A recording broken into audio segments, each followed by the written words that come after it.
La Primera Guerra Mundial le dio a la aviación su primera oportunidad para convertirse en un gran negocio. Fue la primera vez que se requirió de un gran número de aviones, pilotos y mecánicos.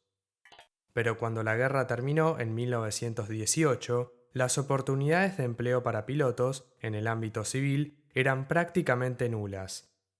El público en general no confiaba mucho en esta nueva tecnología que sin duda estaba en su infancia.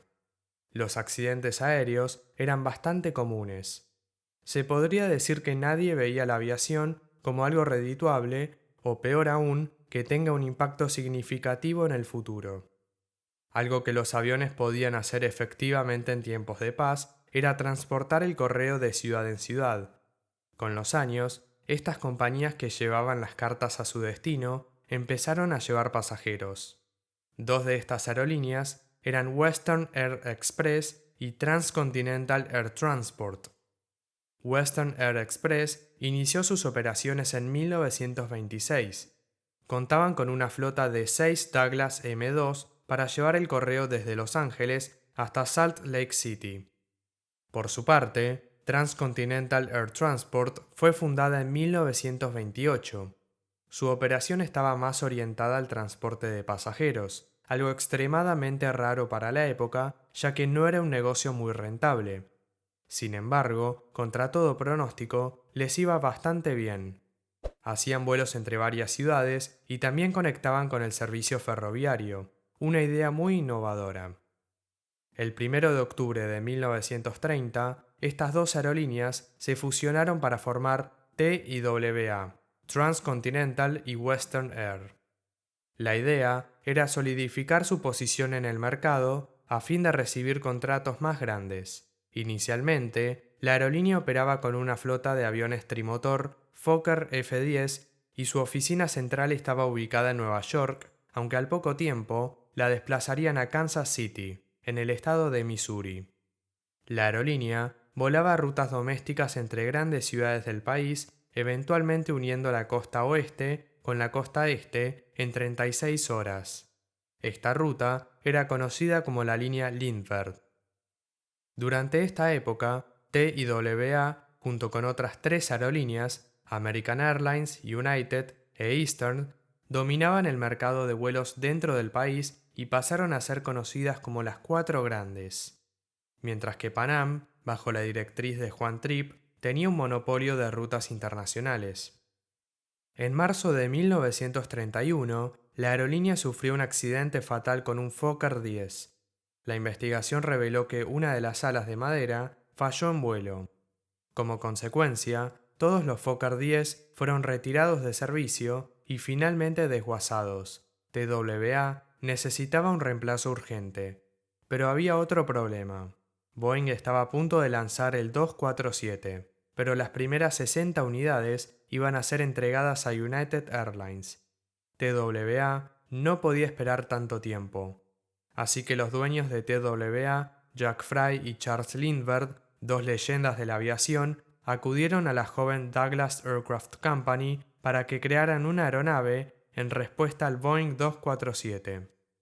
El resultado fue el prototipo DC-1 y posteriormente el DC-2, el cual empezó a volar en TWA en 1934. Una serie de innovaciones extra culminaron en el mítico DC-3, el cual empezó a llevar pasajeros para TWA en 1937. Durante los primeros años de la Segunda Guerra Mundial, TWA subiría la vara del transporte aéreo de pasajeros al incorporar el Boeing 307 Stratoliner, el primer avión de pasajeros presurizado. Podía transportar 33 pasajeros en asientos o 16 en cama a una altitud de crucero de más de 20.000 pies. Un hombre llamado Howard Hughes, dueño de la Hughes Tool Company, se había unido a TWA al comprar un gran porcentaje de las acciones de la compañía. Él tenía en mente una aeronave más grande y rápida que el Boeing 307. En 1939, habló con Lockheed para que desarrollaran un avión con especificaciones muy exigentes. Así fue como el 5 de febrero de 1946, el L-1049 Constellation, también conocido como el Connie, inauguró el servicio transatlántico entre Nueva York y París con 2 escalas intermedias. El tiempo de vuelo eran unas increíbles 17 horas, prácticamente nada, considerando que un transatlántico demoraba alrededor de 6 días. Sin embargo, la aerolínea no estaba en su mejor momento. Una huelga de pilotos a fines de 1946 le costó millones a la aerolínea, la cual ya perdía 20 millones de dólares al año y corría el riesgo de directamente no ser capaz de proveer de combustible a sus aviones. La relación entre el presidente de la aerolínea, Jack Fry, y Howard Hughes empezó a disolverse. Con la aerolínea al borde del colapso, Hughes ofreció financiarla y salvarla, con la condición de que Jack Fry dimitiera, que fue lo que ocurrió en 1947. En 1948, Hughes contrató a Ralph Damon para que asumiera como presidente de TWA. Gracias a la financiación de 10 millones de dólares por parte de Hughes y la buena gestión de Ralph Damon, la situación económica de TWA se estabilizó y la aerolínea dejó de generar déficit. Y no solo eso, también hay que aclarar que TWA y Pan Am eran las únicas aerolíneas estadounidenses que volaban a Europa, por lo que el prestigio de la aerolínea también ayudó a su recuperación. En 1950, la aerolínea cambió su nombre a TWA, ahora el acrónimo para Trans World Airlines. Gracias a los contactos que Hughes tenía en Hollywood, TWA solía transportar varias celebridades, ganándose así el apodo de la aerolínea de las estrellas. Estando a mitad de la década de 1950, mientras más CEOs ingresaban y salían, Howard Hughes continuaba ganando poder en la compañía, influenciando las decisiones de la aerolínea y, en algunos casos, impidiendo que creciera. Por ejemplo, mientras Boeing estaba desarrollando el 707, Howard Hughes demoró el pedido de estos aviones, dándole a su acérrimo rival, Pan Am, la oportunidad de ser el primero en inaugurar el servicio con el jet. Finalmente, en 1956, Hughes realizó un pedido de 33 Boeing 707 y 30 Convair 880. El pedido estaba valorado en unos 500 millones de dólares y aunque incrementó el tamaño de la flota de TWA, la transacción hizo que Hughes perdiera el control de la aerolínea porque básicamente no tenía dinero suficiente. En octubre de 1958, Pan Am se convirtió en el primer operador del Boeing 707, cubriendo la ruta Nueva York-París en tiempo récord. TWA entró a la Jet Age en enero de 1959, cuando recibió su primer 707. Durante todo el mes de enero, ese fue su único jet. Mientras que las demás aerolíneas tenían decenas de estos nuevos aviones, TWA tuvo que conformarse con sus Constellations, que a esta altura eran obsoletos. A fines de la década de 1950, Charles Tillinghast asumió como presidente. Una de las primeras acciones como CEO fue eliminar a Howard Hughes de la compañía. Ya en los años 60, el transporte aéreo se estaba haciendo cada vez más glamuroso y exclusivo. TWA aprovechó las ventajas de estar en una posición prestigiosa en la era dorada del transporte aéreo. La aerolínea fue la primera en ofrecer películas en primera clase. También ganó renombre por la gran calidad de su servicio. No solo hicieron esto para estar a la altura de Pan Am, sino también para establecerse como una gran aerolínea americana y líder mundial, un ejemplo a seguir para las demás aerolíneas. Para fines de los años 60, la aerolínea empezó a diversificarse. Adquirió distintas compañías como la cadena internacional de hoteles Hilton y también algunas empresas del rubro gastronómico. En un futuro, esto afectaría severamente a la aerolínea, pero por aquel entonces ayudó a la compañía a expandirse aún más. TWA estaba solidificando su lugar en la industria, no solo como una aerolínea, sino como un gran sistema de viaje en Estados Unidos. La aerolínea fue una de las primeras en implementar un sistema de hubs. Su principal hub estaba en Kansas City. Otra muestra de los estándares que querían establecer en la industria se vio reflejado en 1962 cuando inauguraron el Trans World Flight Center en el aeropuerto JFK de Nueva York. La edificación parecía sacada de una película del futuro. Era elegante, espaciosa y hacía que fuera fácil y rápido moverse desde la calle del aeropuerto al avión. También fue diseñada para acomodar a los futuros jumbos. Hablando de estar adelantado al futuro y ser un líder en la innovación, TWA fue un gran apoyador del Concorde. De hecho, en 1963 ordenaron 6 unidades que lamentablemente sabemos que fueron canceladas años después, principalmente por el interés de un nuevo tipo de avión, el 747, el primer avión de fuselaje ancho de la historia. En 1967, cuando retiraron su último L-1049 Constellation, TWA se convirtió en una de las primeras aerolíneas en tener una flota compuesta únicamente por jets. En 1970, su flota estaba compuesta por 225 aeronaves, la mayoría aviones de Boeing. Ese mismo año, fueron una de las primeras aerolíneas en operar el nuevo 747 de Boeing. También se convirtieron en la tercera aerolínea más grande del mundo en cuanto a pasajeros transportados por milla.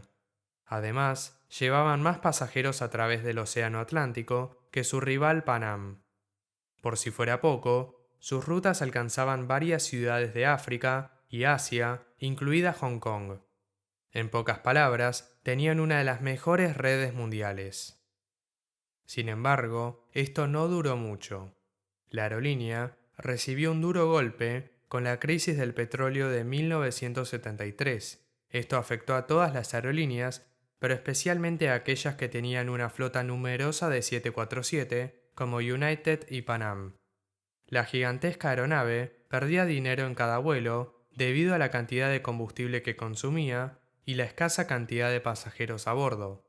TWA había adquirido muchos 747, una orden que habían hecho para estar a la altura de Pan Am, no porque la aeronave estuviera en demanda, por lo que la aerolínea tenía muchos aviones de fuselaje ancho para el número de pasajeros que transportaban, haciendo que su flota sea increíblemente ineficiente.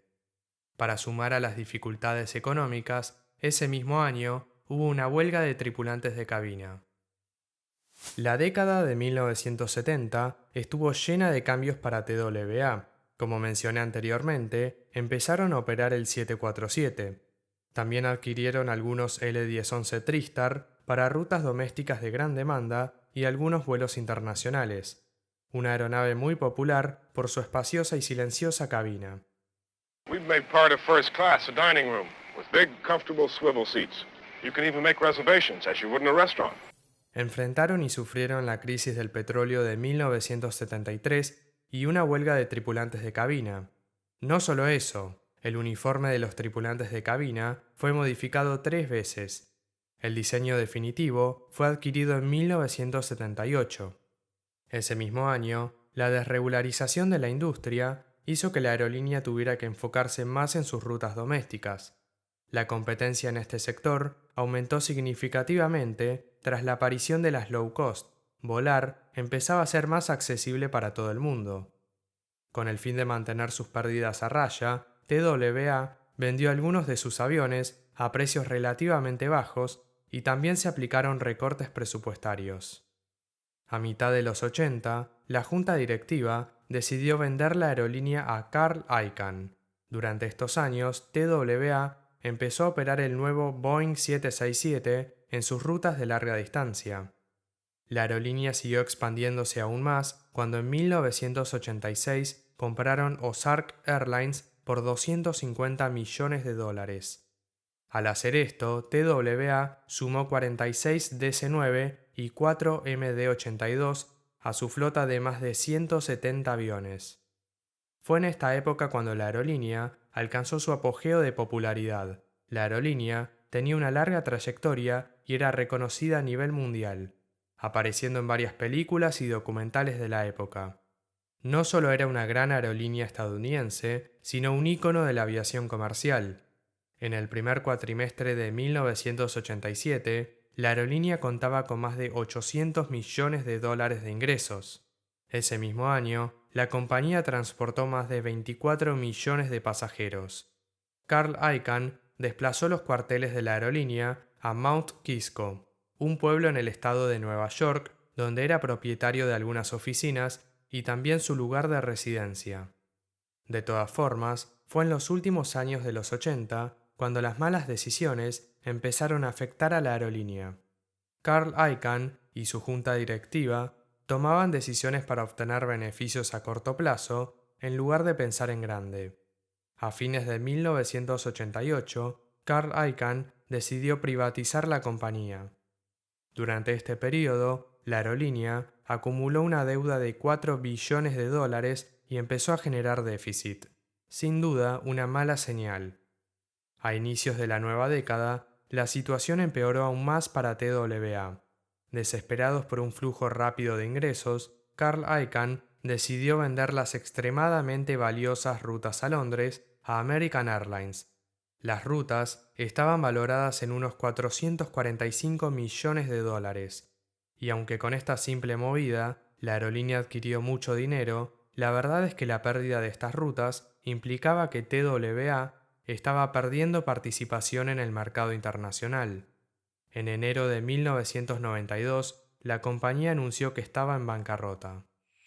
Por suerte, en noviembre de 1993, la aerolínea emergió de la bancarrota luego de un acuerdo con los acreedores. Carl Icahn se vio forzado a renunciar y Jeffrey Erickson asumió en 1994. La oficina central de la aerolínea fue desplazada nuevamente al estado de Missouri, pero esta vez a la ciudad de St. Louis.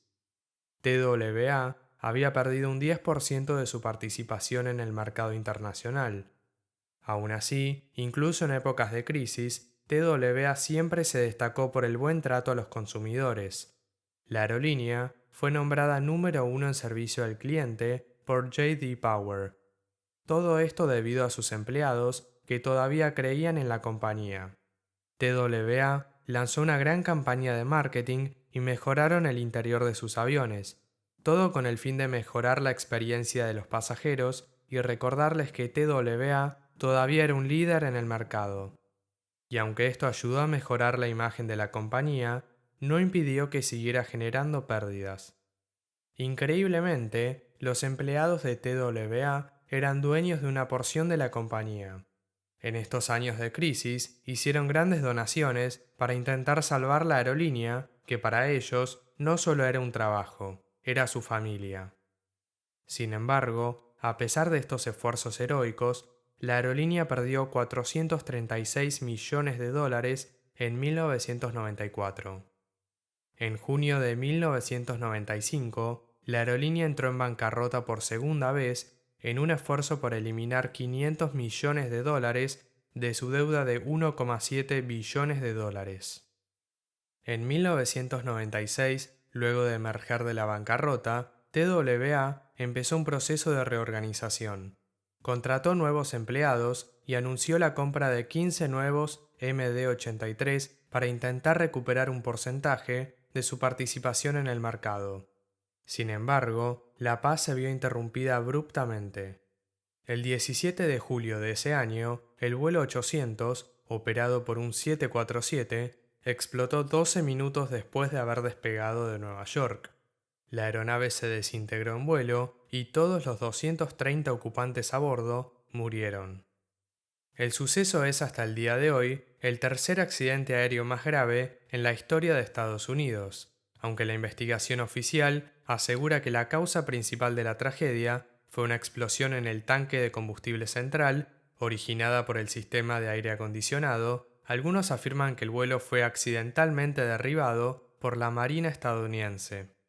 De todas formas, el horrible y controversial suceso impactó muy fuerte en la compañía.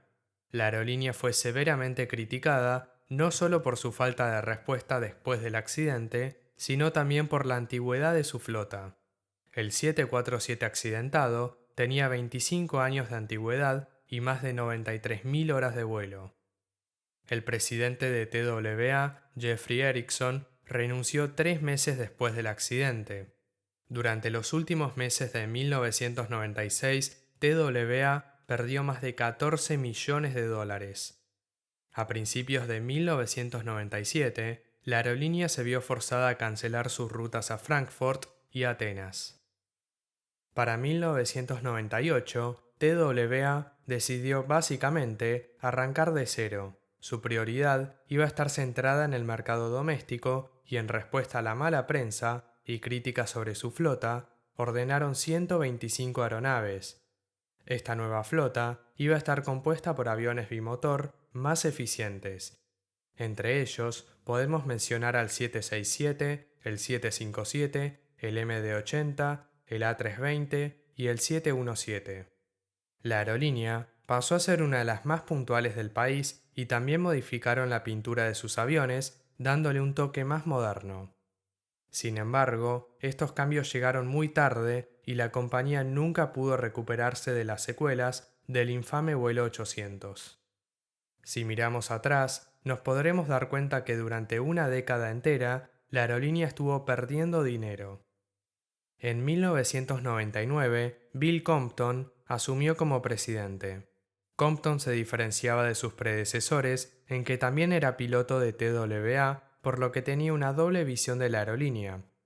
Su idea era enfocarse en el mercado doméstico y seguir brindando un servicio de calidad, algo por lo que TWA siempre se destacó.